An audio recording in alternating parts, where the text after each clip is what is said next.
Friend of headliners Graham Linehan letting it rip in the Telegraph next, Paul. Harry Potter stars betrayed JK Rowling over trans row.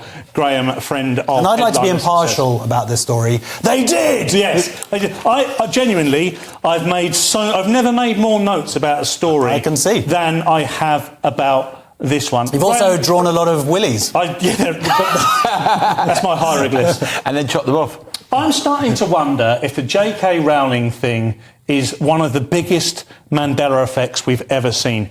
No matter how hard I look or ask, I cannot find anything where JK Rowling has actually been transphobic. It's madness. Because she gave all of them $1 million each to shut up. Yeah, well, I just cannot find it. No. And the fact that they've thrown her under the bus for this, to me, is an absolute disgrace. Death threats, rape threats, and yet they're not supporting her and saying, oh, this is terrible.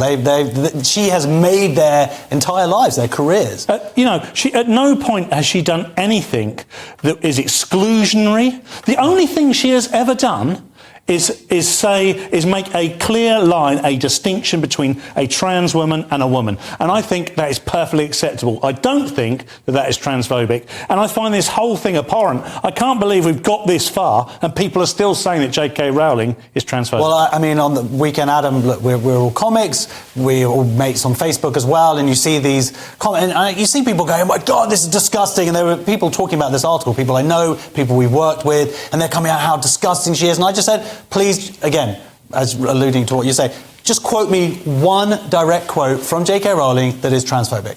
And they can never do it. I know this is somewhat new to you. Welcome to Headliners. I've got one opinion on this. Okay, let's hear it. Oh, delicious. My Absolutely God, delicious. I've got water in my glass now. Before we go ahead off on this, Paul, is this coming from them? Is this coming from their publicists?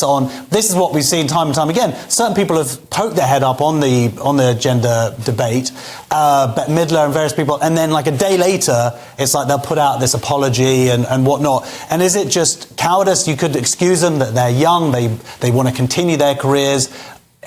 Is there Can we? It is cowardice, but it's shrewd cowardice, and the distinction you made is an intelligent one because their publicists, their agents are protecting the future of those actors because they know in this current climate of absolute bonkers land that if they were to come out and say, no, actually, I'm very thankful to JK Rowling and she's entitled to her views, they would be penalised. Well, I would. The final point on this is I will argue that they are protecting their short-term future because when more and more stuff is revealed, and certain like the charity Mermaids, and you have certain other actors supporting them, and when more and more stuff, they have had a paedophile on their board, I believe, and they're being investigated now by the Charity Commission. So yes, they're protecting them, but as more and more stuff comes out, I think in the long term it's going to massively backfire.